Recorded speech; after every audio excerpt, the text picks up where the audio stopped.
ಶ್ರೀರಂಗಪಟ್ಟಣ ಶಹರದಲ್ಲಿ ಹನುಮಮಾಲಾ ಸಂಕೀರ್ತನೆ ಯಾತ್ರೆ ಬಂದೋಬಸ್ತ್ ನಾವು ಎಲ್ಲ ಸಿಬ್ಬಂದಿಗಳನ್ನು ನಿಯೋಜನೆ ಮಾಡಿದ್ದೀವಿ.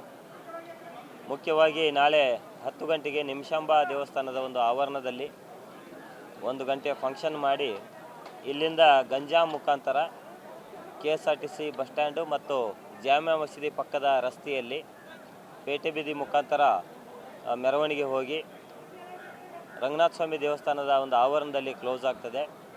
ಈ ಒಂದು ಸಂಕೀರ್ತನ ಯಾತ್ರೆಗೆ ಮಂಡ್ಯ ಜಿಲ್ಲೆ ಮತ್ತು ಸುತ್ತಮುತ್ತಲಿನ ಜಿಲ್ಲೆಯ ಹಲವಾರು ಹಿಂದೂ ಬಾಂಧವರು, ಅದರಲ್ಲೂ ಮುಖ್ಯವಾಗಿ ಹನುಮಮಾಲೆ ಧರಿಸಿದವರು ಈ ಒಂದು ಸಂಕೀರ್ತನ ಯಾತ್ರೆಯಲ್ಲಿ ಪಾಲ್ಗೊಳ್ಳಲಿದ್ದಾರೆ. ಈ ಹಿನ್ನೆಲೆಯಲ್ಲಿ ಹೆಚ್ಚಿನ ಒಂದು ಭದ್ರತೆಯನ್ನು ನಾವು ಮಾಡಿದ್ದೀವಿ. ಮಾನ್ಯ DIG ಸಾಹೇಬರ ಒಂದು ನೇತೃತ್ವದಲ್ಲಿ ಒಟ್ಟು 2 SP ಗಳು, 4 ಜನ ಅಡಿಷನಲ್ SP ಗಳು, 9 ಜನ DYSPಗಳು, ಸುಮಾರು 35 ಜನ ಇನ್ಸ್ಪೆಕ್ಟರ್ ಮಟ್ಟದ ಅಧಿಕಾರಿಗಳು ಸೇರಿದಂತೆ ಒಟ್ಟು 1,000 ಸಂಖ್ಯೆಯ ಅಧಿಕಾರಿ ಮತ್ತು ಸಿಬ್ಬಂದಿಯವರನ್ನು ನಾವು ಈ ಒಂದು ಬಂದೋಬಸ್ತ್ ವ್ಯವಸ್ಥೆಗೆ ಹಾಕಿದ್ದೀವಿ. ಅದರ ಜೊತೆಗೆ 200 ಸಂಖ್ಯೆಯ ಹೋಮ್ ಗಾರ್ಡ್ಗಳು, 10 KSRPಗಳು, 2 QRTಗಳು, 3 ಡ್ರೋನ್ ಕ್ಯಾಮ್ರಾ ಸೇರಿದಂತೆ ಒಟ್ಟಾರೆಯಾಗಿ ಈ ಒಂದು ಬಂದೋಬಸ್ತ್ ಎಲ್ಲ ರೀತಿಯಿಂದ ನಾವು ವ್ಯವಸ್ಥೆಯನ್ನು ಮಾಡಿದ್ದೀವಿ. ಇದರ ಜೊತೆಗೆ ಕೆಲವೊಂದು ಸೂಕ್ಷ್ಮ ಪ್ರದೇಶಗಳನ್ನು ನಾವು ಗುರುತಿಸಿದ್ದೀವಿ.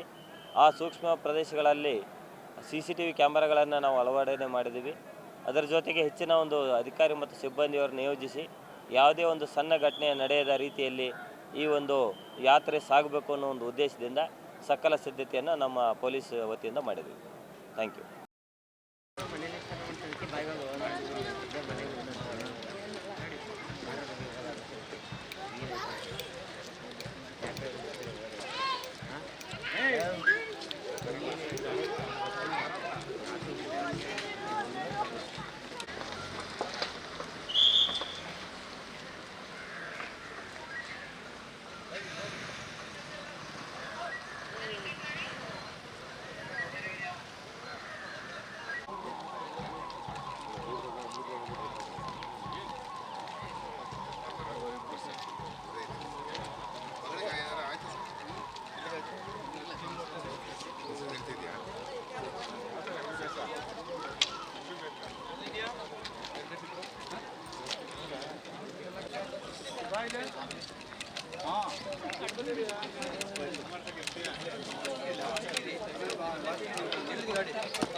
ಕಿಲೋಮೀಟರ್ ಇದೆ.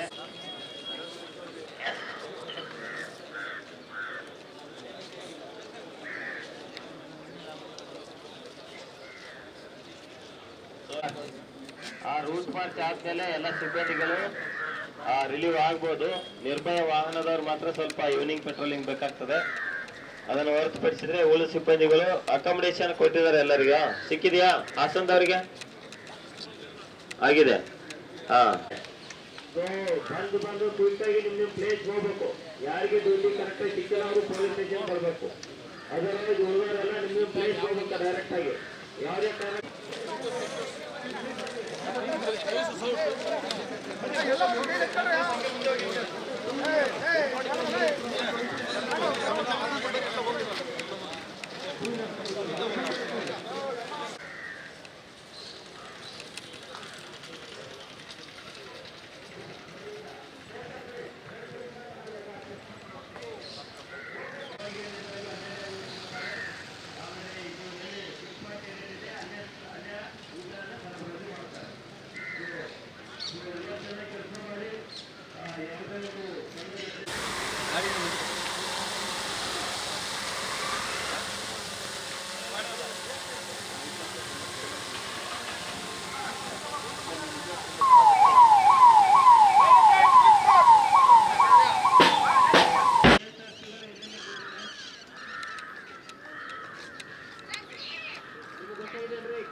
ಅವ್ರಿಗೆ ಹೇಳಿ ಒಬ್ರು ಕೂಡಿಸಿ ಅವ್ರಿಗೆ ಫೋನ್ ಮಾಡಿ ಅವ್ರು ಕರೆಕ್ಟಾಗಿ ನಾಳೆ ಬೆಳಗ್ಗೆ ಡಿ ಎಚ್ ಸರ್ ಬರ್ತಾರೆ, ಬರೋದ್ರೊಳಗಾಗಿ ಚೆಕ್ ಪೋಸ್ಟಲ್ಲಿ ಕೆಲಸ ಮಾಡ್ತಾರೆ.